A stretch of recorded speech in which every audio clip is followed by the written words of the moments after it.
الرجيم بسم الله الرحمن الرحيم الحمد لله الذي هدانا لهذا وما كنا لنهتدي لقد جعل رسل ربنا بالحق الصلاة والسلام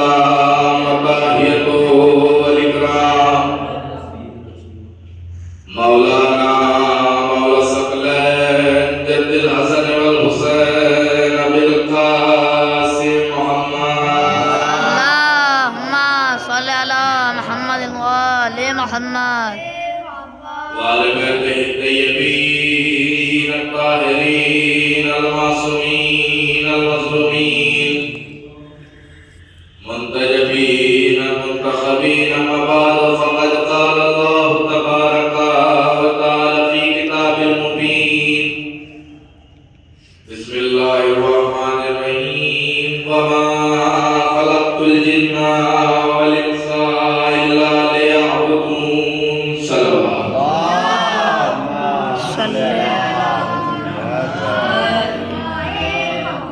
بسم الله الرحمن الرحيم نادي عليا مظهر العجائب تجد عون لك في النوائب كل هم وهم سينجلي بعزمتك يا الله يا الله يا الله بنبوتك يا محمد يا محمد يا محمد بولایتک یا علیو یا علیو یا علیو ادرکنی صلوات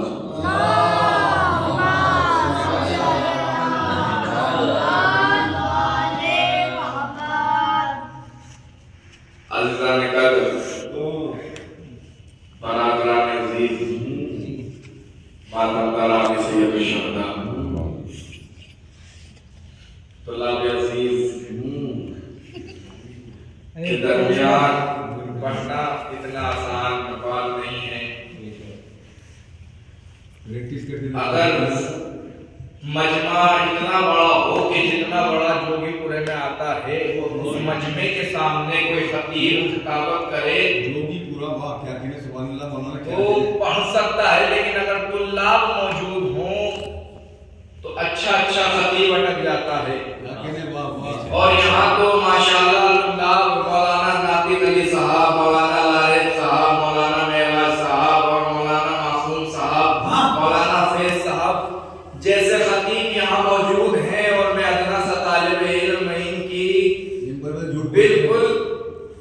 بالکل حق بات کر رہا ہوں. معصوم بھائی ایک آواز بلند کر سلوات بھیجیے.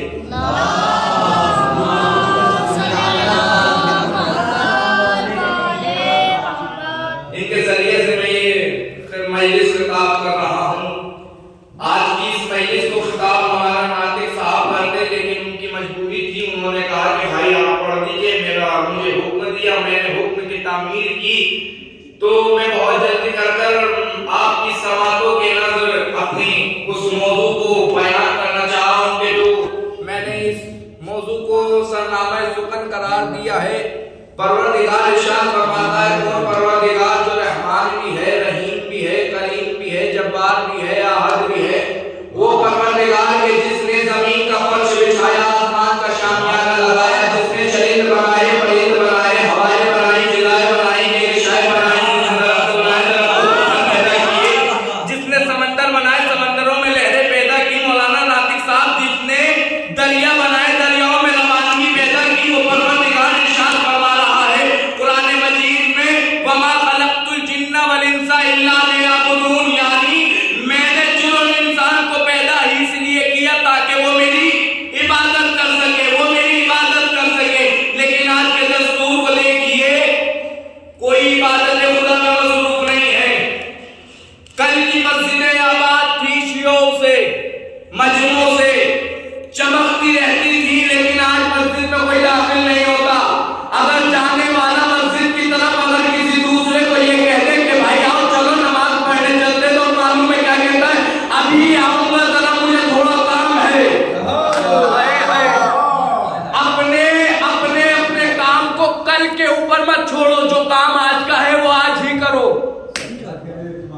جو کل کا کام ہے وہ آج کرو، اپنے کام کو کل کے اوپر نہ چھوڑو۔ اب دیکھیے نوجوانوں، میں نے تاریخ کا مطالعہ کیا، مجھے تاریخ میں ملا کیا ملا کہ دیکھو کہ جیسے ہی میں نے دیکھا کہ انسان نے دیکھا سورج بلندی پر ہے تو انسان نے سورج کی عبادت کرنا شروع کری۔ اب ایک مرتبہ اسلام آگے بڑھا، بڑھنے کے بعد کہا کہ عبادت اس کی کو کرتا ہے، عبادت اس کی کر جس نے اسے بنایا ہے یا اس کی مان جس نے اسے پلٹایا ہے۔ اب ایک مرتبہ پھر میں نے تاریخ کا مطالعہ کیا، کتابوں کو کھنگالا، مجھے ملا کہ دیکھو انسان نے چاند کو دیکھا، عبادت کرنا شروع کی، اسلام آگے بڑھا، بڑھنے کے بعد کا عبادت اس کی کو کرتا ہے، عبادت اس کی کر جس نے اسے بنایا ہے یا اس کی مان جس نے اسے دو ٹکڑے کیے ہیں۔ اب ایک مرتبہ جیسے اسلام آگے بڑھا، انسان نے دیکھا سورج کو دیکھا، عبادت کرنا شروع کی، پہاڑ کو دیکھا، عبادت کرنا شروع کی۔ میں نے کہا یہ اسلام آگے بڑھ کر کہتا ہے کہ عبادت اس کی کو کرتا ہے، عبادت اس کی کر جس نے اسے بنایا ہے یا اس کی مان جس نے اسے اپنی جگہ سے ہٹایا ہے۔ ایک مرتبہ اسلام آگے بڑھا، بڑھنے کے بعد انسان نے دیکھا کہ آگ بڑی روشن ہے، آج ایسی چیز ہے کہ کوئی اس کے قریب جا نہیں سکتا، عبادت کرنا شروع کی۔ اسلام آگے بڑھا، بڑھنے کے بعد کہا عبادت اس کی کو کرتا ہے، عبادت اس کی کر جس نے اسے بنایا ہے یا اس کی مان جسے اس نے اسے گلزار کیا ہے۔ ایک مرتبہ جیسے عبادت کر چلا گیا انسان، اسلام نے پھر دیکھا، کیا دیکھا؟ انسان نے ستارے کی عبادت کی، انسان نے ستارے کی عبادت کی۔ اب جیسے عبادت کرنا شروع کی، اسلام آگے بڑھا، بڑھنے کے بعد کا عبادت اس کی کرتا ہے، عبادت اس کی کر جس نے اسے بنایا ہے یا اس کی مان جس کے دروازے پر رشتہ لے کر اترا، جس کے دروازے پر رشتہ لے کر اترا۔ ایک مرتبہ کا واقعہ ہے، جناب ابراہیم کے چچا جن کا نام آزر تھا، وہ بت پرست تھے، کافر تھے، منافق تھے، مشرک تھے۔ انہوں نے جناب ابراہیم سے کہا کہ ابراہیم یہ کچھ بت ہیں، انہیں لے جاؤ اور جا کر بازاروں میں بیچ دو۔ اب ایک مرتبہ جناب ابراہیم نے ان بتوں کی گٹھڑی باندھی، باندھنے کے بعد اپنے سر پر نہیں رکھی، اپنے کاندھے پر نہیں رکھی، اپنے ہاتھوں میں نہیں اٹھایا، بلکہ گٹھڑی کو باندھا، اس پہ رسی کو باندھا۔ باندھنے کے بعد گھسیٹتے ہوئے گلیوں میں لے جا رہے ہیں اور کہہ رہے ہیں کون ہے ان خداؤں کا خریدنے والا، کون ہے ان خداؤں کا خریدنے والا جو بول نہیں سکتے، جو سن نہیں سکتے۔ اب ایک مرتبہ لوگوں نے دیکھا، دیکھنے کے بعد اب ایک مرتبہ یہ نمرود کے پاس پہنچے، پہنچنے کے بعد کا نمرود ابراہیم ہمارے خداؤں کی بے ادبی کر رہا ہے۔ نمرود نے کہا ابراہیم کو بلایا جائے، جناب ابراہیم آئے، آنے کے بعد کا نمرود تو نے مجھے بلایا کہ ہاں میں نے تمہیں بلایا، کہ کیوں بلایا؟ کہ میں نے سنا ہے کہ تم ہمارے خداؤں کی بے ادبی کر رہے ہو۔ کہ کس نے کہا؟ کہ یہ لوگ کہتے ہیں کہ ان لوگوں سے کیوں پوچھتے ہو، اپنے خداؤں سے پوچھو۔ اب ایک مرتبہ نمرود تخت سے کھڑا ہوا، کھڑا ہونے کے بعد کہتا ہے ابراہیم اتنا تو تم بھی جانتے ہو یہ مجسمے ہیں، یہ بول نہیں سکتے، یہ سن نہیں سکتے۔ تو جناب ابراہیم نے کہا پھر ایسے خدا کی عبادت کیوں کرتے ہو جو کبھی بول نہیں سکتا، سن نہیں سکتا؟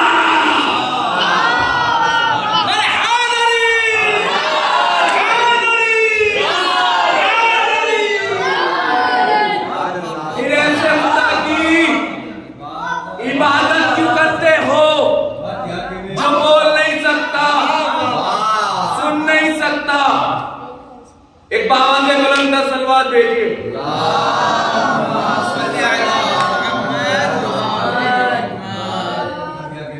نوجوانوں، آپ تابوت اٹھاتے ہو، تابوت کس کی شبیہ ہے؟ تابوت کس کی شبیہ ہے؟ کس کی شبیہ ہے؟ جنازے کی۔ جنازہ کہاں جاتا ہے معصوم صاحب؟ قبرستان میں۔ اب جب تابوت جنازے کی شبیہ ہے، جنازہ قبرستان جاتا ہے، آپ تابوت کہاں لے جاتے ہو؟ کربلا۔ میں نے لوگوں سے پوچھتاچھ کی، بھائی کہاں جا رہے ہو؟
جو جی کر مرتا ہے وہ قبرستان جاتا ہے، جو مر کر جیتا ہے وہ کربلا جاتا ہے،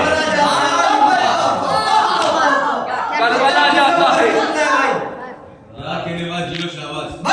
کاتمی صاحب کے جملے یاد آ گئے جو مولانا شریف کے یہاں بہت زیادہ فیمس ہوئے۔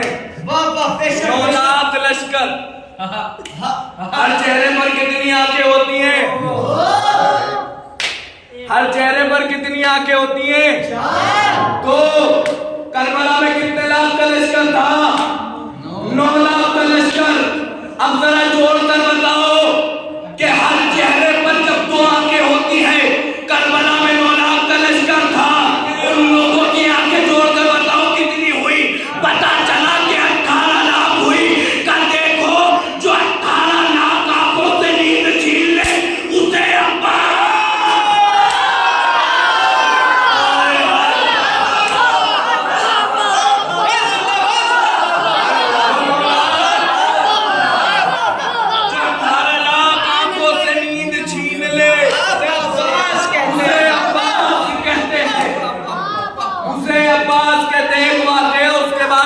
صاحب ایک باوا نے بلند سلوات بھیجیے۔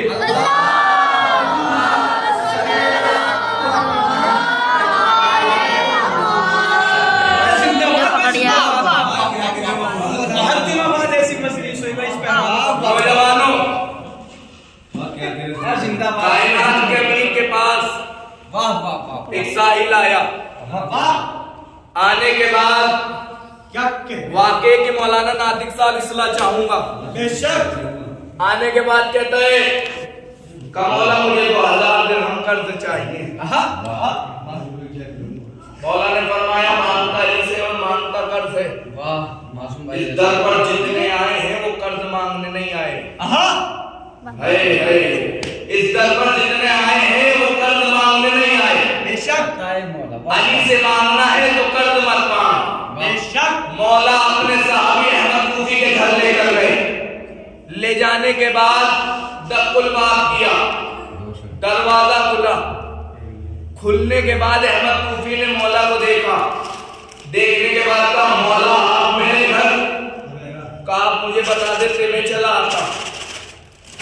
مولا نے کہا نہیں آج احمد کوفی مجھے تم سے کام ہے، میں اس لیے آیا۔ بے شک صاحب مولا کو اندر بٹھایا، بٹھانے کے بعد کہا مولا فرمائیے کس لیے آئے ہیں؟ کہا احمد کوفی جنت میں گھر چاہیے۔ کہاں مولا چاہیے؟ کہ تمہیں جنت میں ایک ایسا گھر عطا کروں گا کہ جس میں 5 نہریں بیک وقت بہتی ہوں۔ اس نے کہا مولا چاہیے تو اس کے لیے کچھ خرچ کرنا پڑے گا۔ کہ مولا بتائیے کیا خرچ کرنا ہے؟ کہ 2000 درہم لے کر آؤ۔ احمد کوفی دوڑتا ہوا گیا، 2000 درہم کی تھیلی لے کر آیا، مولا کے ہاتھوں میں دی، مولا نے ساحل کو دی، ساحل کا کام پورا ہو گیا، ساحل چلا گیا۔ مولا فرماتے ہیں کہ احمد کوفی جاؤ، جا کر قلم دوات کرتاس لے کر آؤ۔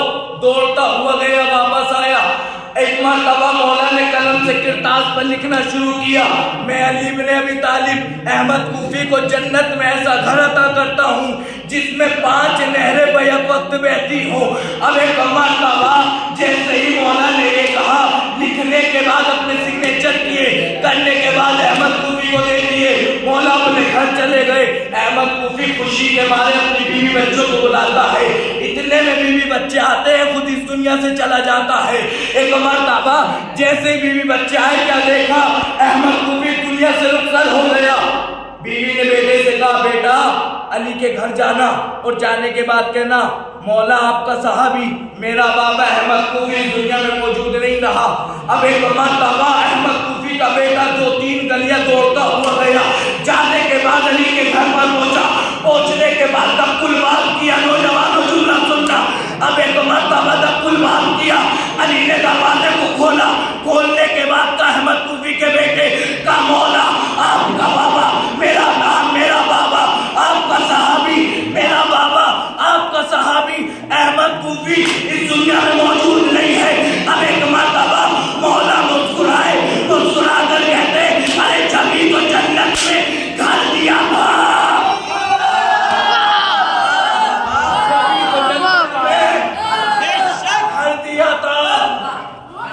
مولا آئے، غسل دیا، کفن پہنایا، جنازہ قبرستان گیا، قبر میں رکھا گیا، مولا نے تلقین پڑھی، اسماعیل ہم، اسماعیل ہم، اسماعیل ہم، سن اور سمجھ، سن اور سمجھ، اب ایک مرتبہ اب جیسے تلقین مکمل ہوئی، جنازے کو دفنا دیا گیا، قبر سے فاتحہ پڑھ کر جانے لگے، کائنات کے امیر نے فاتحہ پڑھی، گھر جانے لگا، احمد کوفی کا بیٹا علی کے قدموں میں آ کر کہتا ہے مولا آپ مجھے تنہا چھوڑ کر جا رہے ہیں، مولا فرماتے ہیں کہ ایک علی کبھی کسی کو تنہا نہیں چھوڑتا، اگر علی کہیں بھی موجود ہو تو علی کو آواز دے دینا، علی تیری مدد کو آ جائے گا، کہ مولا بس اتنا بتا لیجئے اب میرا بابا قبر میں کر کیا رہا ہے۔ اب ایک مرتبہ مولا نے کہا احمد کوفی کے بیٹے بڑا عجیب سوال کر لیا، اب تو نے تجھے بتاؤں گا نہیں دکھاؤں گا۔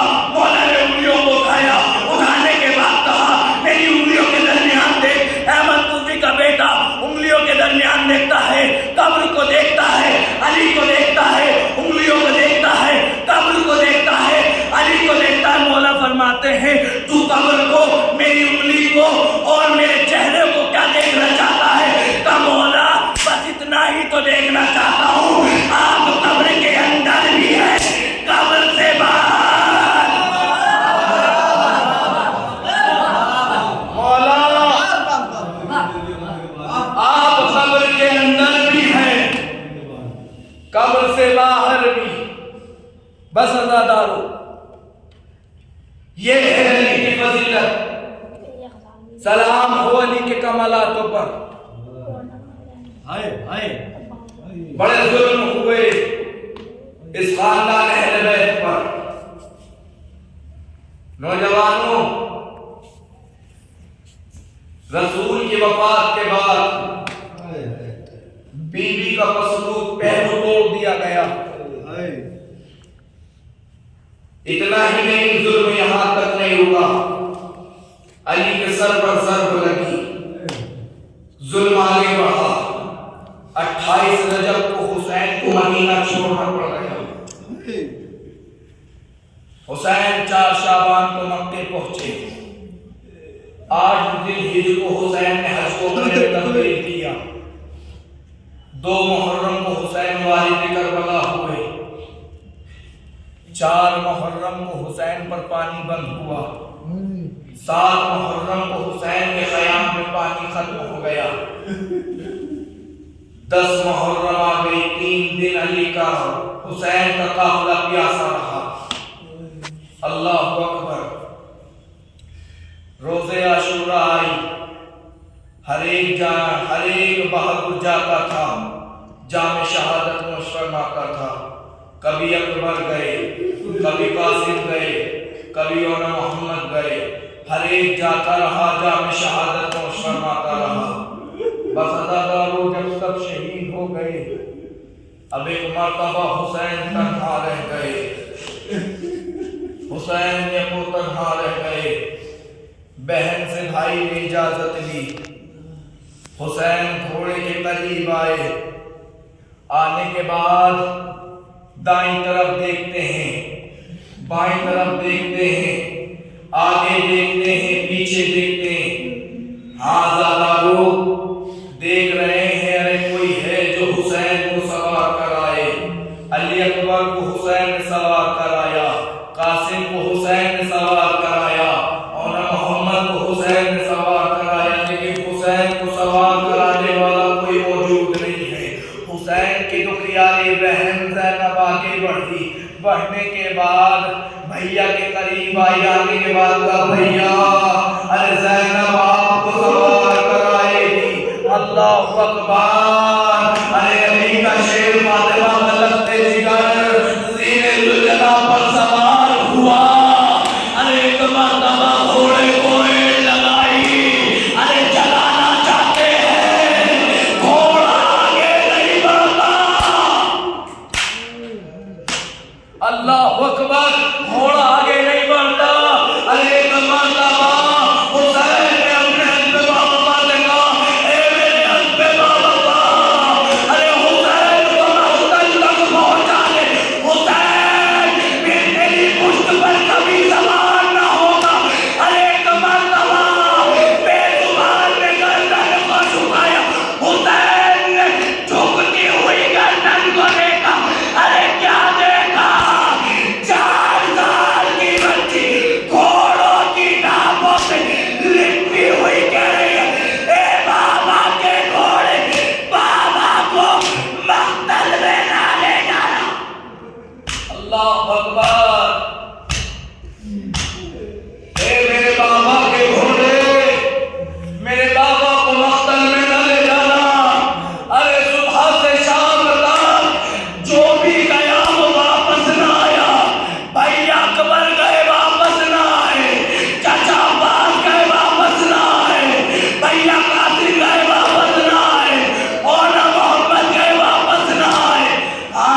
جزاک اللہ زادارو. اب ایک مرتبہ حسین جی نے ذوالجناح سے اترے، سکینہ کو اپنے سینے پر لٹایا، نیند آ گئی، بہن کے حوالے کیا. بہن زینب میں اپنی امانت تمہیں سونپ رہا ہوں.